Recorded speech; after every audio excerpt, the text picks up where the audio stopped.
sejam muito bem-vindas, muito bem-vindos ao canal Trilhas da Luz. Aqui quem fala é Lu Compasso. Estou muito feliz que você está aqui novamente para a gente dar continuidade na leitura desse livro, Cartas de Cristo. A gente está na carta 3 e antes de qualquer coisa eu gostaria de pedir para vocês para dar um like nesse vídeo, deixar um comentário. Isso ajuda muito ao YouTube entender que esse é um conteúdo relevante e faz com que ele envie para outras pessoas. Então vamos lá? Vamos começar essa leitura?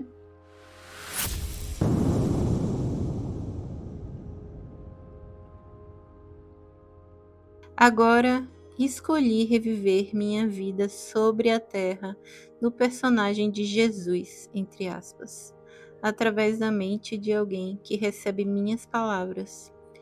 Isso tem como finalidade ajudar o mundo a avançar rumo a uma nova fase de desenvolvimento espiritual/mental. Por isso, peço àqueles que possam receber minhas palavras que abandonem essa prática de recordar minha morte e de exercitar a abnegação, entre aspas, física durante o jejum da quaresma para recordar meus 40 dias no deserto. Como você pode perceber pelo que digo, meus dias no deserto foram de grande felicidade e bem-aventurança espiritual. Muitos acontecimentos de grande significado espiritual ocorreram justamente antes da minha morte. Eles são exemplos magníficos das grandes leis cósmicas em ação dentro da sua dimensão de existência. Agora estou lhe dando uma breve narrativa desses acontecimentos importantes. Meu propósito é o de iluminar completamente sua mente e dar conhecimento mais além de qualquer conhecimento recebido por qualquer outra pessoa em seu universo. Quando comecei a preparar os meus discípulos para a minha morte que se aproximava, tive uma tarefa terrivelmente difícil. Custava muito a eles conter o choque e o assombro. Pensar que eu seria crucificado como um criminoso comum era repugnante, inexprimível, e além disso, não queriam me perder de vista. Tinha-os chamado para seguir-me e abandonar suas vidas, as quais tinham sido bastante prósperas. Tinham abandonado suas famílias e seus lares para refazer suas vidas ao meu lado e do meu trabalho. Tinham se orgulhado do meu caminhar pelas cidades. Tinham estado dispostos a juntar-se a mim e eram conhecidos como meus discípulos, apesar da rejeição e da dura crítica dos líderes religiosos. E mais ainda, amavam-me e respeitavam-me tanto pela forma como eu vivia meus próprios ensinamentos, como pela maneira como curava tantas pessoas com compaixão e pelo consolo que trazia às suas vidas desaventuradas. Acreditavam verdadeiramente que eu era o Filho de Deus. Como o Filho de Deus podia acabar na cruz? Perguntavam-se. Aumentava o espanto com cada pergunta. Era impensável.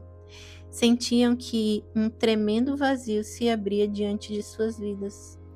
Uma enorme cratera na terra, onde pisavam, e uma vasta extensão de instabilidade e de falta de propósito dentro deles mesmos. Não se atreviam a contemplar a minha futura crucificação, da qual eu falava. Tal acontecimento destruiria tudo aquilo em que tinham acreditado com todo o seu coração. Desta maneira, meus discípulos resistiam muito fortemente ao que eu tentava dizer e afirmavam repetidamente que tal coisa nunca poderia ocorrer. Agi com firmeza contra suas teimosas negativas e finalmente sentiram-se obrigados a silenciar seus argumentos e a aparentemente aceitar que tal coisa poderia ser possível. Disse a eles que depois de minha morte me veriam de novo e que esperava que continuassem o trabalho que eu tinha começado. A dor e as discussões que eu tinha provocado entre meus discípulos também me afetaram profundamente. Não era tarefa fácil ir a Jerusalém. onde o meu destino me esperava. Acima de tudo, perguntava-me se estaria à altura daquele grande desafio para a resistência. Seria capaz de transcender a condição física e entrar no Pai Consciência Universal e ali ficar até morrer? Às vezes eu me sentia profundamente assustado diante do Calvário, mas não me atrevia a revelar esse temor aos meus discípulos. Assim comecei minha última viagem em direção a Jerusalém, com grande confusão de sentimentos. Por um lado, estava cansado de curar, falar e ensinar as pessoas que me escutavam boquiabertas, e não tinha nenhuma real compreensão do que eu tentava dizer. Tinha pensado que meu conhecimento tornaria as pessoas capazes de sair de sua miséria e, pelo menos, estabelecer contato com o Pai, entre aspas, e obter um vislumbre do reino dos céus, entre aspas. Não havia nenhuma evidência de tal despertar espiritual, nem mesmo entre meus discípulos. Meu desapontamento e sentido de fracasso trouxe-me contentamento ao pensar em abandonar a vida terrena rumo à gloriosa existência que sabia que me esperava depois da morte. Ao mesmo tempo, perguntava-me como poderia suportar a dor da crucificação. Ao longo da minha missão, meu estado mental era mais ou menos pacífico e consistente. Frequentemente em júbilo, com os pensamentos focados no Pai Consciência Amorosa, entre aspas, autor de todo ser, sabendo que bastava pedir e o que pedisse rapidamente seria manifestado. Eu seria capaz de manter minha serenidade quando fosse apresentado diante do conselho, levado para a crucificação, pregado na cruz com meu peso pendurado pelas minhas mãos. Como estava dando lugar a dúvidas e temores, o nível normal das frequências da minha consciência estava baixando. Eu estava descendo novamente as frequências da consciência do plano terreno. Voltei a ser vítima da minha antiga agressividade, que me incitava a atos irracionais, que eu não teria sequer considerado quando estava em meu estado anterior de total harmonia com o Pai Consciência Amorosa, entre aspas. Minhas dúvidas e conflitos se exteriorizavam em minha vida como emoções e impulsos humanos que eram opostos à lei cósmica do amor. Primeiro aconteceu o episódio da figueira. Tinha fome e fui em direção à árvore, não esperando verdadeiramente encontrar frutas, porque não era a estação de figos. Ao ver que a busca era infrutífera, entre aspas, amaldiçoei a figueira. 24 horas depois, ela havia murchado até as raízes. Foi uma experiência chocante. Era a primeira vez que minhas palavras tinham causado dano a algo. Contudo, mostrou claramente a meus discípulos o poder do pensamento, tudo maiúsculo, para o bem ou para o mal. Demonstrou que, tanto mais espiritualmente evoluída é uma pessoa, maior é o impacto das suas palavras no meio ambiente. Aproveitei a oportunidade para explicar aos meus discípulos que eu tinha me comportado de maneira irrefletida, como o faz a maioria dos homens e mulheres que, tendo grandes expectativas, não consegue o que quer. Essas pessoas costumavam reagir com raiva, lágrimas e até com palavras fortes, que podem ou não significar um desejar mal, entre aspas, ou maldizer a pessoa que tenha negado o que eles desejavam. Eles já tinham visto por eles mesmos o que a minha maldição tinha causado à figueira. Agora deveriam compreender que, tendo uma forte convicção, poderia ser concedido a eles qualquer coisa que pudessem desejar ou imaginar, mas também deveriam estar constantemente conscientes de sua própria condição mental e emocional. Não deveriam guardar rancor dos outros, mas sim perdoar rapidamente. Do contrário, poderiam causar muito mal àqueles com quem estivessem ressentidos.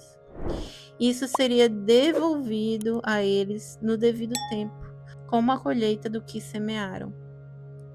E mais ainda, Tal como é a semeadura, assim é a colheita. Sabia que o que eu tinha causado à figueira inevitavelmente retornaria para mim de uma ou outra maneira. Então levei meus discípulos para o templo.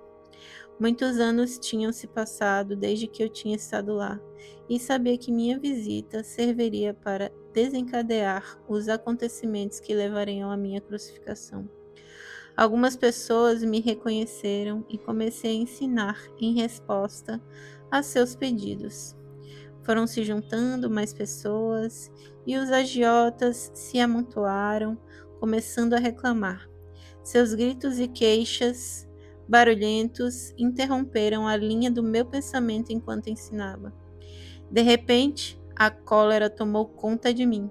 Havia ali pessoas sérias que me rodeavam e desejavam ouvir palavras de vida, tudo maiúsculo, as quais em breve não poderia mais pronunciar. E ali estavam mercadores que viviam vendendo animais para sacrifícios que não beneficiavam ninguém. Aqueles homens somente traziam dívidas e miséria às pessoas. Senti o sangue subir minha cabeça. Empurrei as mesas, espalhando o dinheiro e expulsei do templo os homens de coração duro. Então houve uma tremenda comoção de gritos e lamentações. Alguns gritavam para apanhar o dinheiro. Outros mercadores amaldiçoaram-me, chamando-me de malvado, dizendo que eu fazia o trabalho de Beelzebul e outros 1000 demônios mais. Os sacerdotes, os fariseus e todas as pessoas que valorizavam os sacrifícios do templo vieram correndo para averiguar a causa do barulho e da confusão. Ouviram a história dos mercadores e se sentiram tão ofendidos com meus atos que se lançaram aos gritos em condenações e lamentos para assim impressionar os sacerdotes, cada um protestando mais alto do que seu vizinho, demonstrando seu horror pelo que eu tinha feito. Nunca antes tinha se visto tal coisa no templo. Até mesmo aqueles que antes tinham me escutado estavam incomodados pela minha obstinação e se perguntavam que tipo de homem eu poderia ser. Estavam juntos vendo os acontecimentos quando os sacerdotes e fariseus se aproximaram e os convenceram de que eu tentava destruir tudo aquilo no que acreditavam, pregando um Deus, entre aspas, falso, totalmente contrário a qualquer coisa que tinham ouvido falar nas sinagogas. Os sacerdotes passaram a eles a sua própria raiva ultrajada e convenceram-nos de que meu pecado também os contaminaria, se continuassem a dar ouvidos às minhas loucuras. Aos poucos, as pessoas se convenceram de que eu era uma má influência e que deveriam afastar-me do caminho antes que eu pudesse transtornar a paz do país e atrair a ira do governador romano sobre toda a Palestina. Meus discípulos, envergonhados pelo que eu tinha feito, sigilosamente deixaram o lugar e esconderam-se entre as ruelas a alguma distância do templo. Quando mais tarde regressaram para onde eu estava, demonstraram claramente que estavam profundamente incomodados com meus atos. Perguntavam-se se eu tinha perdido o juízo, ou se tinha ficado louco profetizando minha morte e depois fazendo aquelas coisas que provavelmente a provocariam. Foi nesse momento que Judas, aquele que nunca havia abandonado verdadeiramente suas crenças judaicas, começou a duvidar de que eu fosse verdadeiramente o Messias. Fazia 3 anos que eu ensinava o povo e não se via nenhum sinal de que o domínio romano se enfraquecia. 3 anos e as pessoas não estavam mais perto da felicidade que eu havia prometido. E agora parecia que estava a ponto de converter-me num perturbador da paz, fazendo cair a ira de Roma sobre suas cabeças. Judas ficou sabendo que o sumo sacerdote judeu queria se desfazer de mim e então ofereceu seus serviços para me identificar, quando assim fosse pedido. Quando foi a hora de celebrar a Páscoa com meus discípulos, organizei uma ceia com todos reunidos num grande salão. Sabia que aquela era a última vez que comeria na terra. Não desejo voltar profundamente à consciência daquela noite. Senti grande tristeza por ter que deixar meus discípulos que tinham me servido tão bem. Com a tristeza, todos os meus temores e conflitos reapareceram. Tive momentos de profunda autopiedade. Senti que ninguém compreendia o que eu havia procurado fazer pelo meu povo e o sacrifício que estava disposto a fazer por ele. João estava contando uma expressiva história sobre a última noite dos israelitas no Egito, antes de escaparem para o deserto. Falava das instruções de Moisés ao chefe de cada família para que matassem um cordeiro sem mancha, que o cozinhassem de certa maneira e pintassem com aquele sangue as portas das moradias israelitas. Porque naquela mesma noite viriam os anjos para matar todos os filhos primogênitos dos egípcios e o seu gado. Com vivacidade, recordou a agitação dos egípcios ao despertarem e encontrarem o primogênito de cada lar ensanguentado, sem que nenhum tivesse se salvado. Era o tipo de história horrível que eu rejeitava por não ter nenhum valor para a pessoa que buscava a verdade espiritual mais elevada. Eu me perguntava até que ponto meus discípulos realmente tinham entendido quando eu falava de que seu Pai Celestial, entre aspas, e seu amor por toda a humanidade. Como podiam entusiasmar-se com um pensamento de anjos, entre aspas, matando os primogênitos dos egípcios, quando eu tinha dito com toda a clareza que Deus, entre aspas, o Pai, entre aspas, era amor, mas os judeus sempre haviam se preocupado com o derramamento de sangue para redimir seus pecados. Até mesmo Abraão, o fundador da nação israelita, convenceu-se de que devia levar o seu único filho ao deserto, matá-lo e oferecê-lo em sacrifício a Deus. Um pensamento pagão e revoltante. Pensei nos sacrifícios de animais no templo. Amando a todos os seres vivos da criação como eu amava, esta prática era para mim uma abominação. E agora eu estava a ponto de ser levado para a morte, porque tinha me atrevido a pronunciar as palavras da verdade. E quando considerava o tão pouco do meu conhecimento que tinha conseguido transmitir, perguntava-me por que eu tinha sido enviado em tal missão. Eu vou parando por aqui, vou continuar a leitura no próximo episódio. Se você quer adquirir o livro físico, o link ele vai estar aqui na descrição. Se você está gostando da leitura também, deixe um comentário aí para mim, eu vou ficar muito feliz de saber suas percepções sobre tudo que está sendo lido aqui. Tá certo? Então, eu desejo a todos ótimas reflexões e aguardo vocês no próximo episódio. Um beijo, eu sou um outro você.